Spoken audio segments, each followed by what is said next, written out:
अस्सलाम वालेकुम। Aruba speech and language voices में खुशामदीद। आज का हमारा टॉपिक बहुत ही अहम और नाजुक तरीन है, जो कि है पेरेंट्स का रोल इन स्पीच थेरेपी।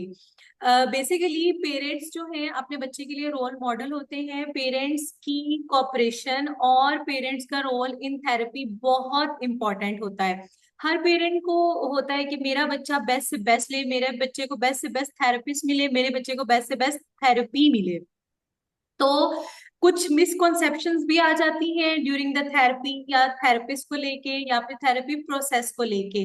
तो उन बाउंड्रीज और उन मिसकॉन्सेप्शंस को देखने के लिए और डिस्कस करने के लिए आज हमारे साथ फिर से हैं Janet. Welcome Janet, thank you आपके टाइम के लिए। वालेकुम अस्सलाम मैम, कैसी हैं मैम? मैं बिल्कुल थैंक यू ठीक सो हूँ, मच आप सुनाएं, आपने। आप कैसी है? मैं ठीक। थैंक यू सो मच आपने ये टॉपिक किया, क्योंकि मैं बहुत टाइम से चाह रही थी कि इस पे डिस्कशन हो। तो thank Janet, you so much आपने। आप बिल्कुल फिक्र न करें। आज हमारे पास काफी सारे क्वेश्चंस हैं जो हम पेरेंट्स और थेरेपिस्ट के म्यूचुअल रोल के हवाले से डिस्कशन करेंगे जिस टॉपिक के बारे में, ठीक है? जी जी। जी बिल्कुल। चलिए जी, शुरू करें। जी जी, पहले शुरू करें। आप अपना इंट्रोडक्शन दे दें उन लोगों के लिए जिनको नहीं पता कि आप कौन है। जी, my name is Janet. I'm a speech and language pathologist. I did my graduation from Rashid Medical College and I did my MS from University of Lahore. I'm a two-time gold medalist, best graduate in 2019 and best graduate in 2022. जी very nice, माशाल्लाह माशाल्लाह। अच्छा, जी। हमारा जो topic है basically कि parents का क्या रोल है, बहुत सारी मिसकॉन्सेप्शंस आ जाती हैं, ठीक है? और ये जो हम्म, मिसकॉन्सेप्शंस हैं या फिर कुछ फॉल्स इंटरप्रिटेशंस हैं जो कि बच्चे की हम्म, प्रोग्रेस को रोक सकते हैं। बीइंग अ थेरेपिस्ट हमारा मेन कंसर्न ये होता है कि हमारा बच्चा जो है वो बेहतर प्रोग्रेस करे। जो भी पेरेंट हमारे हम्म, पास आ रहा है, जो भी बच्चा थेरेपी के लिए हमारे जी पास जी। आ रहा है, तो वो वेल हम्म, प्रोग्रेस करे, उसके रिजल्ट्स जल्दी और अच्छे मिले। तो सबसे पहला हम्म। सवाल आपसे ये है कि थेरेपी में पेरेंट्स का रोल जो है वो कितना इम्पोर्टेंट है? थेरेपी में पेरेंट्स का रोल आपको भी पता है मैम, हमारा जो काम है उसमें बहुत क्रिटिकल है। क्योंकि थेरेपी हम सिर्फ क्लिनिकल सेटिंग में तो अपनी लिमिटाइज नहीं करते हैं। हमारी जो थेरेपी है उसकी जो भी गोल्स होते हैं वो हमने आउटसाइड आर क्लिनिकल प्रैक्टिस भी तो अचीव करवाने हैं। तो उस चीज को वही बात है, इम्प्लीमेंट करने में, उन गोल्स को अचीव करने में हमारे पेरेंट्स जो हैं, बच्चों के जो पेरेंट्स होते हैं, वो ही सबसे इम्पोर्टेंट रोल प्ले करते हैं। सो अगर हमारा देखिए एक साइड पे रोल है, जैसे जिसको मैं ये भी कहती हूँ, जैसे पेरेंट्स को भी मैं समझाती हूँ कि हमारे पास अगर 24 आवर्स में से बच्चा हाफ एन आवर के लिए आएगा ना, बाकी 23 आवर्स एंड 30 मिनट्स वो बच्चा पेरेंट्स के साथ ही है। सो ऑब्वियसली ज्यादा जो एनवायरनमेंट बच्चों के लिए भी लर्निंग के लिए इम्पोर्टेंट है, वो वही इन्वायरमेंट है जिसमें पेरेंट्स इन्वॉल्व होते हैं। सो पेरेंट चाइल्ड इंटरेक्शन ये भी हमारी थेरेपी में एक बहुत इंपॉर्टेंट एस्पेक्ट है, एंड पेरेंट्स का रोल डेफिनेटली इस वजह से एक बहुत important and critical role play करता है इन स्पीच थेरेपी। जी मैम। बिल्कुल ठीक कहा आपने। अच्छा, अब आप ये बताएं कि पेरेंट्स को बच्चे की थेरेपी में किस हद तक इन्वॉल्व होना चाहिए? जी, ये आपने बहुत अच्छा क्वेश्चन किया है, क्योंकि ये प्रॉब्लम हमें फेस करनी पड़ती भी है। हम पेरेंट्स का जो रोल है ना, मुझे ऐसे लगता है कि बहुत बैलेंस्ड होना चाहिए। उनको हम्म। बहुत ज्यादा भी इन्वॉल्व नहीं होना चाहिए, बिकॉज अगर वो बहुत ज्यादा इन्वॉल्व हो जाते हैं ना, तो हमारी स्ट्रैटेजीज जो हैं वो भी बहुत ज्यादा डिस्टर्ब हो जाती हैं। वो हमारी स्ट्रैटेजीज जो हैं उनको भी वो इन्फ्लुएंस करना शुरू कर देते हैं कि नहीं, आप ऐसे करवाएं, ये काम आप ऐसे ना करवाएं। सो वो मुझे लगता है इतनी ज्यादा इन्वॉल्वमेंट भी नहीं होनी चाहिए। एंड देन अगेन, ये भी नहीं कि बिल्कुल भी ना हो, कि हम्म। पेरेंट्स को पता ही ना हो हम काम क्या करा रहे हैं, बच्चा घर जाए वो चीज घर पे प्रैक्टिस ही ना हो, नेक्स्ट टाइम बच्चा सेशन में आए तो हम जीरो से उसको स्टार्ट करें। सो वो चीज भी नहीं होनी चाहिए। एक प्रॉपर बैलेंस मुझे लगता है होना चाहिए पेरेंट्स की इन्वॉल्वमेंट का, ना ज्यादा ना कम। तो ताकि वो बच्चों का जो है वो एक प्रॉपरली थेरेपी भी उसकी चलती रहे, और घर में जो पेरेंट्स का रोल है वो उसमें इन्वॉल्व होते हैं थेरेपी में, और चीजें जो है स्मूथली चलती रहे। तो पेरेंट्स अगर, मुझे ऐसे लगता है, इन्वॉल्व होने से ज्यादा अगर हमारी गाइडेंस ले लें, हमसे गाइडलाइंस ले लें कि कैसे उन्होंने थेरेपी घर में करवानी है, तो आई थिंक उससे उनका भी वही बात है, बहुत अच्छा रोल प्ले हो जाएगा और हमारा रोल भी जो है वो अच्छे से स्मूथली चलेगा बच्चों की थेरेपी। अच्छा, जी मैम। आपके ख्याल में किस तरह के मसाइल आपको पेरेंट्स के साथ फेस करने पड़ सकते हैं जब बच्चे स्पीच थेरेपी ले रहे होते हैं? क्योंकि अक्सर देखा गया है कि पेरेंट्स जो हैं वो गूगल पेरेंट्स भी बड़े होते हैं, जो यूट्यूब पे उल्टी सीधी वीडियोस देख के आ जाते हैं और फिर कहते हैं अच्छा नहीं, हमने तो यूट्यूब पे देखा था, यूट्यूब पे तो ऐसे था, तो आप ये ऐसे क्यों हम्म। करवा रही हैं एंड ऑल दैट। इस तरह की बड़ी चीजें ना फेस करनी पड़ती हैं, तो इस बारे में आप क्या जी। कहेंगे? अच्छा, मैं इसी तरह का एक मैं आपको रियल अपना सिनेरियो एक बता देती हूँ। एक बच्चा मेरे पास आया था। स्टार्ट में उसके ना डेज थे सेशन के, मदर भी बिल्कुल न्यू न्यू, वही बात है, गूगल हम्म। वाली थेरेपिस्ट बनी हुई थी। तो वो मेरे पास आई हैं, तो उन्होंने, बच्चा बैठ भी नहीं रहा चेयर पे ना, वो जा रहा है मामा के पास, कि मैंने मामा के पास जाना है, मामा की गोदी में बैठने, ठीक है। सो अब वो मदर मुझे क्या कह रही है कि आप इसको ना ओरल मोटर एक्सरसाइजेस करवाएं। मैं उनको यही समझा रही, कहती कि मैंने नेट पे देखा है, तो मैंने उनको यही समझाया, मैंने कहा अगर बच्चा बैठेगा ही नहीं, जो हमारा बेसिक ऑनसेट है, अगर वो बच्चे का ऑनसेट ही नहीं होगा, तो मैं उस पे कौन सी थेरेपी जो है वो अप्लाई कर सकती। हम्म।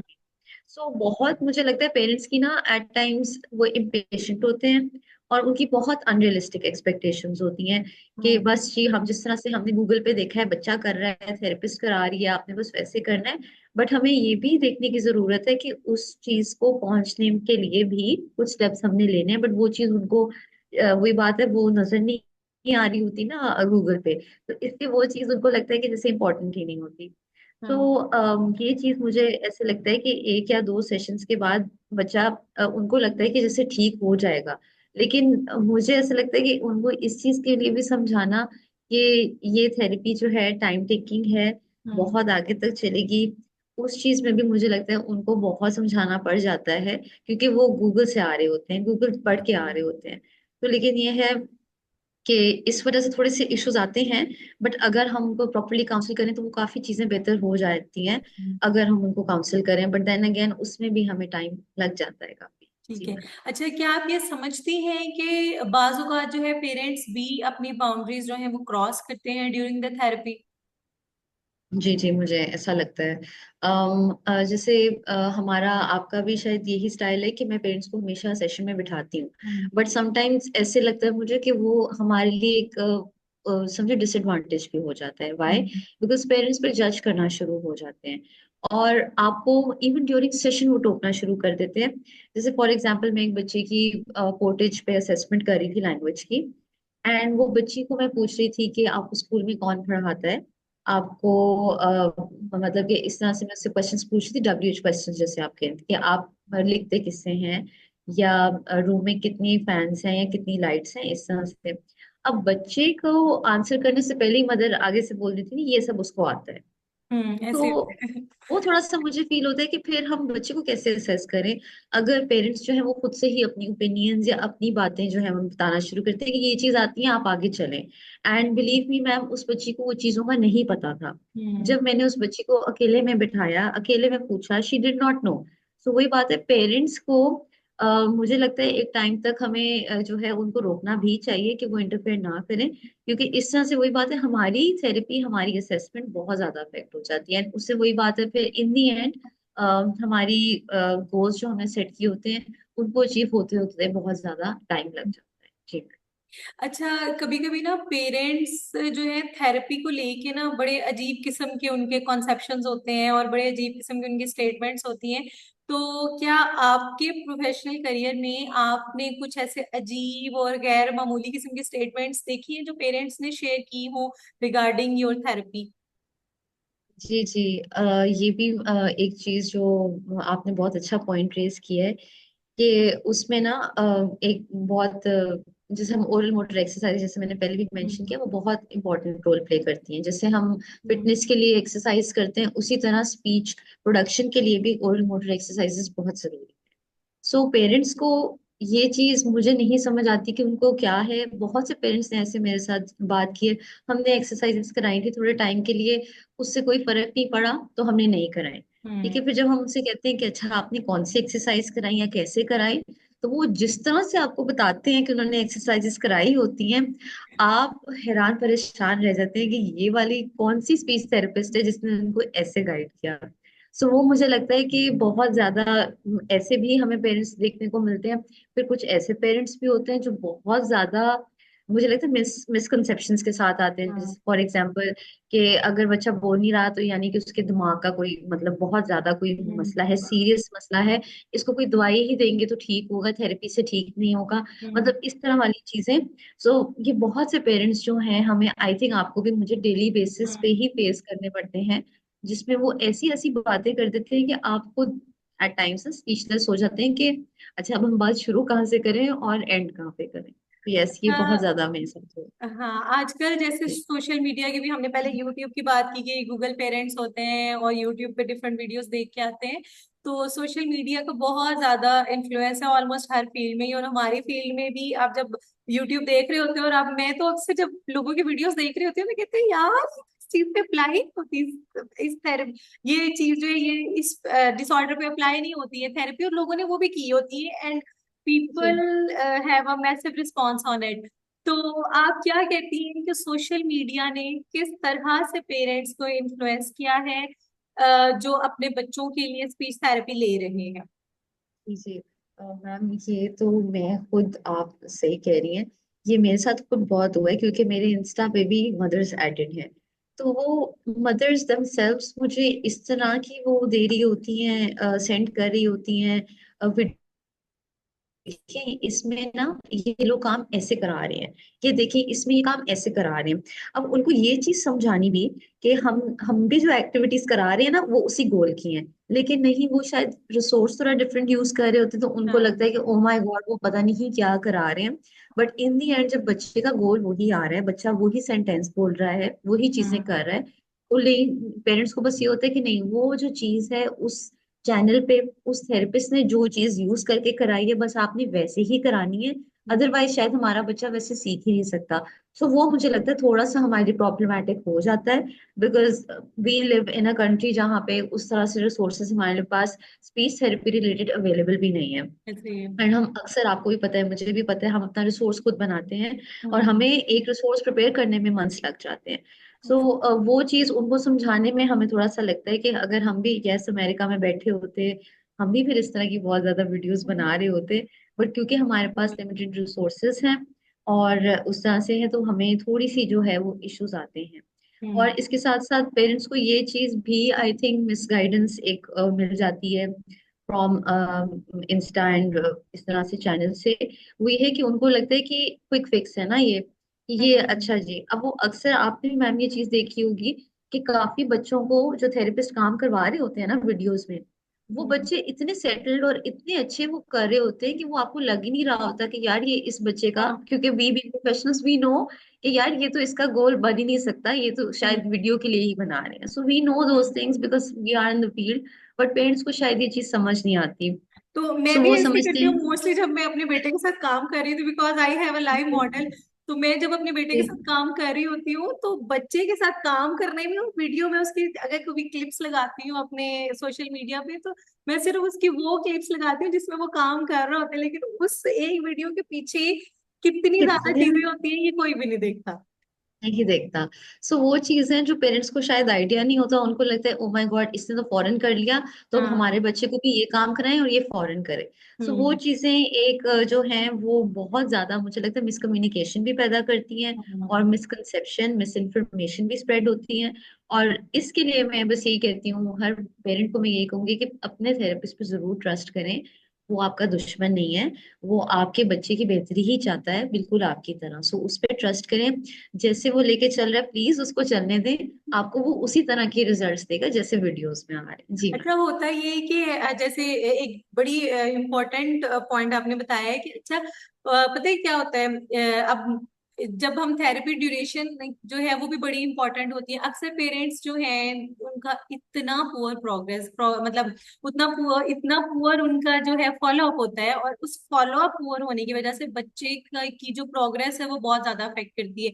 जैसे हमारे पास जो है कॉकलेयर इम्प्लांट के बच्चे होते हैं, जाहिर है इम्प्लांट जब पेरेंट्स का इकट्ठा होता है तो वो एक दूसरे के नंबर एक्सचेंज कर लेते हैं। तो फिर जब वो पेरेंट्स आपस में डिस्कशन कर रहे होते हैं, काफी मदर्स मुझे ये कह रही होती हैं कि अच्छा, ये ना उसके साथ जिस बच्चे का इम्प्लांट हुआ था ना, वो तो इतना आगे चल गया, मेरा बच्चा इतना पीछे है। यस। भाई आप महीने में एक दफा सेशन ले रहे हैं, वो महीने में हम्म। 8 दफा सेशन ले रहे हैं, तो कितना डिफरेंस है इन एग्जैक्टली। बच्चों में। तो अब बिल्कुल। अगला सवाल भी मेरा इसी से रिलेटेड है कि अच्छा, और फिर I have a recent scene, तो जी हम हम्म। थेरेपिस्ट चेंज करके देख लेते हैं। मैंने कहा ठीक है भाई, अब हाँ, थेरेपिस्ट चेंज करके देख ले, कर ले। अब यू। श्योर। अपनी गलती उन्होंने कभी भी एक्सेप्ट नहीं करनी होती। थेरेपिस्ट नहीं। गलत है जिसके पास 500 बच्चा और आ रहा है बिल्कुल। और वो प्रोग्रेस कर रहा है, जो आपका 501 बच्चा है वो प्रोग्रेस नहीं कर रहा, जो आपकी मिस्टेक है, लेकिन उसमें थेरेपिस्ट एग्जैक्टली। गलत है। तो अच्छा, अगला यस। सवाल ये है कि स्पीच थेरेपी के सेशन में रेगुलरिटी कितनी जरूरी है? रेगुलरिटी तो मुझे लगता है हमारे थेरेपी की बैकबोन है। अच्छा। अगर पेरेंट्स, वही बात है, रेगुलरली सेशंस नहीं लेते हैं, बच्चा हम्म। रिग्रेस कर जाता है। बच्चे के हम्म। जो भी गोल्स अचीव भी होते हैं ना, वो चीज क्योंकि बार बार प्रैक्टिस नहीं हो रही, बच्चा हम्म। नीचे आ जाता है। और ऑब्वियसली अगर नीचे आएगा तो वो स्पीच के भी जो उसके अचीव गोल्स भी थे, जिसको अब भी आप समझें कि प्रॉपरली अचीव या प्रैक्टिस होने में भी टाइम चाहिए था, वो फिर पीछे से पीछे हो जाते हैं, हम्म। बैकफुट पे चले जाते हैं। बच्चे जो हैं ऑब्वियसली फिर वही बात, उनको हम समझे दोबारा स्टार्ट करनी पड़ती है थेरेपी। सो आई थिंक वो एक बहुत इंपॉर्टेंट चीज है पेरेंट्स को कि वो रेगुलर जरूर रहें सेशंस में। हम्म। जैसे हम वही बात है, एक मेरे साथ ये बहुत दफा ऐसे हुआ है कि एक बच्चा मेरे पास आ रहा है सिंस फेब्रवरी, मैम अभी भी आ रहा है, बट वही बात है, वो एक मंथ आ जाएगा ना रेगुलर, बहुत अच्छा हम्म। काम करेगा। दरमियान में अगर फॉर एग्जाम्पल 2 वीक्स उसके बड़े भाई के एग्जाम्स हो रहे हैं, कुछ इस तरह से हो रहा है, मदर के पास टाइम नहीं है, बच्चा नहीं आएगा, क्या हो जाएगा, बच्चा बिहेवियर प्रॉब्लम्स के साथ आएगा, बच्चा काम ही नहीं करेगा, बच्चा उस तरह से बिहेव ही नहीं करेगा जैसे हमने उसको वही बात है ट्रेन करके छोड़ा था। सो वो हम्म। फिर वही बात है, हमारे लिए दोबारा से वो एफर्ट करनी हमें पड़ जाती है, दोबारा से हर चीज स्टार्ट करनी पड़ती है। और हम पेरेंट्स को कितना समझा सकते हैं, बट ये बहुत जरूरी है कि पेरेंट्स भी इस चीज को समझे कि जैसे बच्चे स्कूल जाते हैं, आप स्कूल की एक भी क्लास मिस नहीं हम्म। करवाते हैं ना,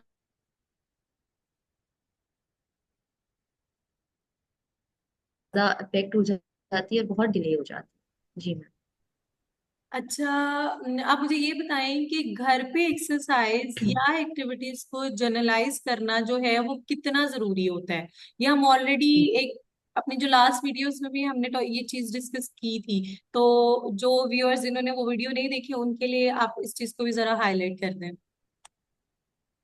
जी अच्छा, जनरलाइजेशन जो बेसिकली स्किल है, जो हम कहते हैं उन चीज़ों को जो हमने क्लिनिक में लर्न कराई है ना, उनको अपनी इन्वायरमेंट में इम्प्लीमेंट करना, उसको हम कहते हैं जनरलाइजेशन।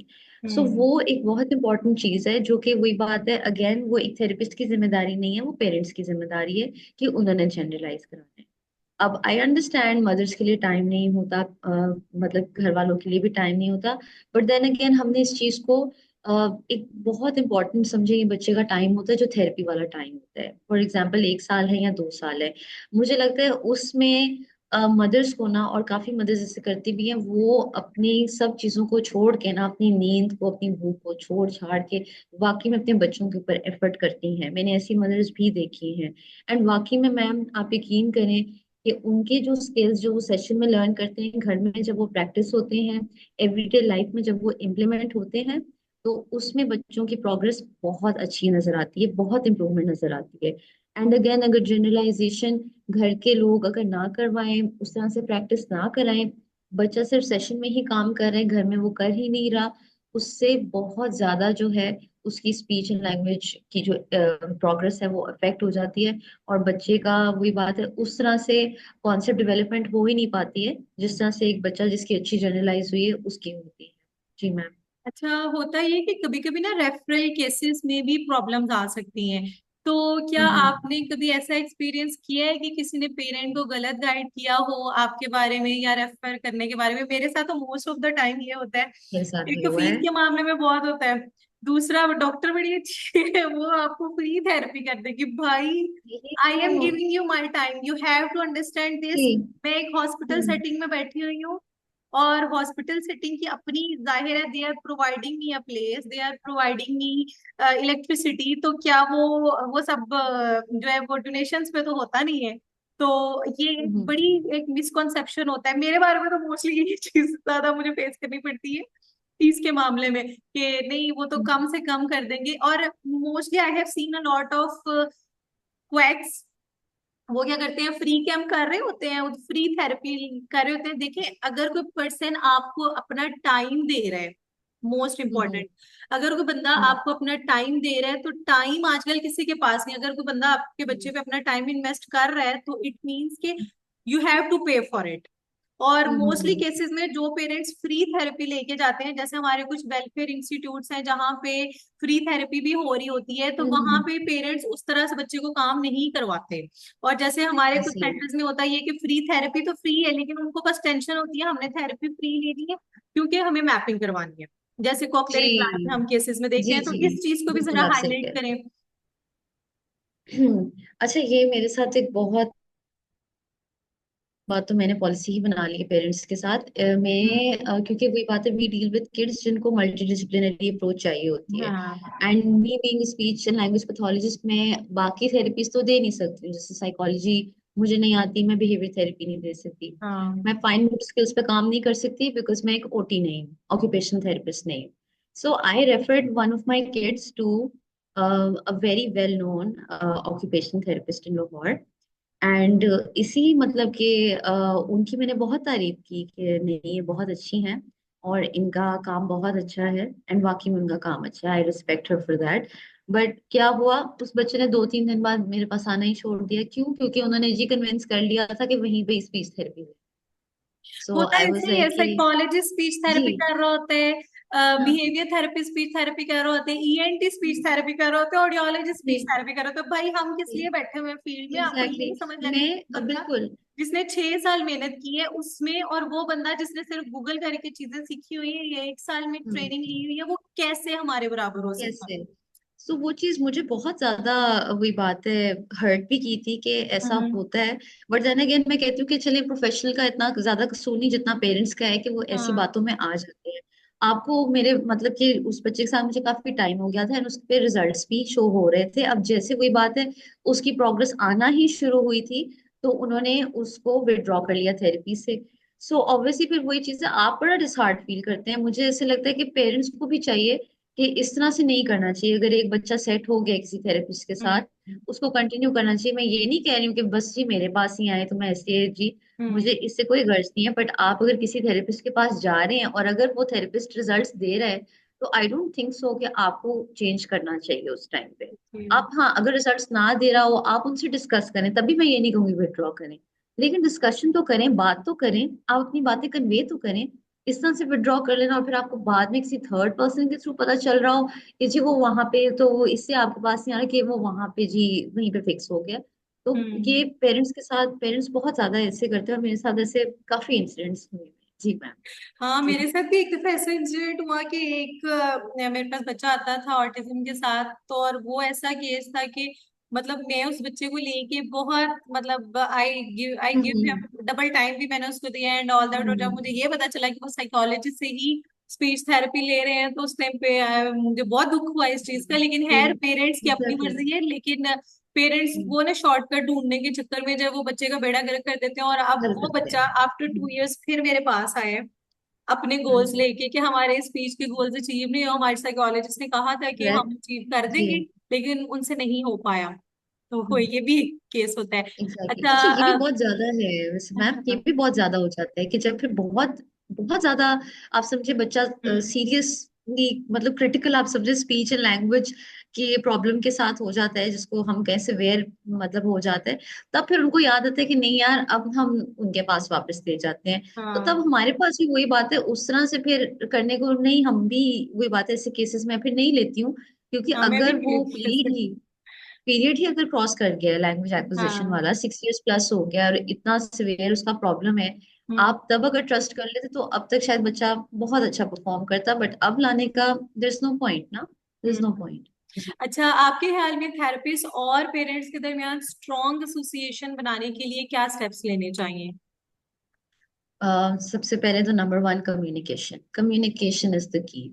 अगर हम अपनी अपनी जो भी टर्म्स हैं पेरेंट्स से नहीं डिस्कस करेंगे, और अगर पेरेंट्स अपनी प्रॉब्लम्स, अपनी कंसर्न्स ओपनली हमसे डिस्कस नहीं करेंगे, हमें कैसे पता चलेगा कि हमने चीजों को कैसे लेके चलना है। इसी तरह हम्म। फिर ये होगा कि अच्छा फॉर एग्जाम्पल एक पेरेंट हेजिटेट करेगा, हमसे बात नहीं करेगा, इन दी एंड वो ये सोचना शुरू कर देगा ये तो मतलब ऐसे ही लेके चल रही है, हमसे तो पूछती ही नहीं है। भाई हम्म। आपने खुद ट्राई की हमसे बात करने की? नहीं की। सो आई थिंक एक कम्युनिकेशन बहुत इंपॉर्टेंट फैक्टर है कि पेरेंट्स को भी कम्युनिकेट करना चाहिए, बदतमीजी नहीं करनी चाहिए, ना थेरेपिस्ट को करनी चाहिए। बट हाँ, एक चीज के पेरेंट्स को एक एक चीज जो भी कंसर्न्ड है वो जिस भी पॉइंट को लेके वो डिस्कस करनी चाहिए थेरेपिस्ट के साथ। एंड सेकेंडली मुझे लगता है ट्रस्ट, ट्रस्ट बहुत जरूरी है। अगर आप एक थेरेपिस्ट के पास आ गए हैं ना, तो प्लीज आपको किसी ने अगर रेफर किया है, सब कुछ किया, आपने उससे सेशंस देने शुरू कर दिए हैं, then please trust the process. That is very important. अगर आप ट्रस्ट ही नहीं करेंगे, अगर आप उस थेरेपिस्ट को सेकंड गेस करोगे या क्रिटिसाइज करोगे या जज करोगे फॉर एग्जांपल, तो फिर बहुत ज्यादा इश्यूज क्रिएट होते हैं जो कि मतलब अनवांटेड से होते हैं, अनकॉल्ड फॉर होते हैं। सो इसके लिए आई थिंक बेस्ट है आप ट्रस्ट कर लें, और आपको कोई भी इशू आ रहा है फौरन से कम्युनिकेट करें, डिस्कस करें ओपनली, ताकि उसी वक्त चीजें रिजॉल्व हो और हेल्दी एक रिलेशनशिप थेरेपिस्ट का और पेरेंट्स का बिल्ड हो, ताकि हम बच्चे को इन दी एंड जो है सफर ना करना करना पड़े और वो अच्छे से थेरेपी को लेके चले। जी मैम। अच्छा, लास्ट क्वेश्चन ये है, काफी लंबी हमारी जी जी। डिस्कशन हो गई है। जी जी। अच्छा, लास्ट क्वेश्चन ये है कि आप क्या समझती हैं कि जब पेरेंट्स और थेरेपिस्ट के दरमियान कन्फ्लिक्ट्स होते हैं तो इसका बच्चे की प्रोग्रेस पे क्या असर होता है?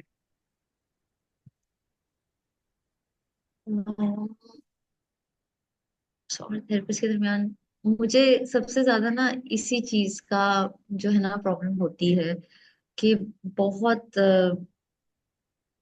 बहुत ज्यादा बच्चे इफेक्ट होते हैं, मुझे ये लगता है। अगर आपके आपस के क्लैशेस हो जाए ना, तो मुझे ऐसा लगता है कि बच्चा सबसे ज्यादा अफेक्ट हो जाता है इस चीज से। और ये मैंने पर्सनली भी एक्सपीरियंस किया है केस ऐसा, जिसमें ये हुआ कि मैं ये नहीं कहूंगी कि मेरा उनसे क्लैश हुआ, बट उन्होंने फॉर सम स्ट्रेंज रीजन मेरे साथ कोई ग्रज रख लिया, क्या कर लिया, उस वजह से उन्होंने फिर मेरा नंबर भी ब्लॉक कर दिया। अब वो बच्चा आ रहा था एक सेटअप में जहाँ मैं जॉब कर रही थी, अब मैं उनसे कैसे बात करूं कि आपने बच्चे को घर में कैसे काम कराना है। सो वो एक चीज है कि मुझे ऐसा लगता है कि ये कॉन्फ्लिक्ट रेजोल्यूशन होना बहुत जरूरी है। और वही बात है, डेफिनेटली इन दी एंड यही हुआ था कि मिसकम्युनिकेशन हुई थी। वो मेरा पॉइंट किसी और तरफ ले गई थी और मैं शायद उनका पॉइंट उस तरह से नहीं समझ पाई थी। ये प्रॉब्लम हुई थी जिसकी वजह से इतना बड़ा इशू आ गया कि बच्चे के इतने सेशंस मदर को पता ही नहीं चला कि सेशन में काम क्या हुआ। सो आई थिंक कॉन्फ्लिक्ट्स जो हैं वो रिजॉल्व करने बहुत जरूरी हैं, क्योंकि इस तरह से वही बात है, फिर बच्चे का भी टाइम वेस्ट जो है वो नहीं होता, और बच्चा भी जो है वो अच्छे से घर में भी काम करता है और सेशन में भी काम करता है। और फिर वही बात है, पेरेंट को भी जो है वो ट्रस्ट उनका रहता है, और हम भी रिलैक्स रहते हैं कि जी हम जो काम करा रहे हैं वो पेरेंट्स को समझ भी आ रहा है और वो हम्म। घर में प्रैक्टिस करा रहे आपका हैं। बहुत बहुत शुक्रिया जेनेट, आपने इतना हमें अपना प्रीशियस टाइम दिया और इतनी जी वैल्यूएबल हमने डिस्कशन की है। मुझे उम्मीद है कि हमारे लिसनर्स को भी इस डिस्कशन से काफी कुछ सीखने का मौका मिला होगा और वो ये समझ पाए होंगे कि एक पेरेंट का थेरेपी में कितना इम्पोर्टेंट रोल है। आप सबका बहुत बहुत शुक्रिया हमें सुनने के लिए, और आप सबका शुक्रिया हमें अपना टाइम देने के लिए भी। और आई होप कि आपने इससे काफी सारी चीजें जो है सीखी होंगी और आप इसको आगे अप्लाई भी करेंगे और बाकी लोगों के साथ भी इसको शेयर करें। अगर आप इस तरह का और वैल्यूएबल कंटेंट देखना चाहते हैं तो Aruba speech and language artist को भी सब्सक्राइब करें। Thank you Janet and Allah Hafiz. Thank you so much ma'am, thank okay, you. Allah Hafiz.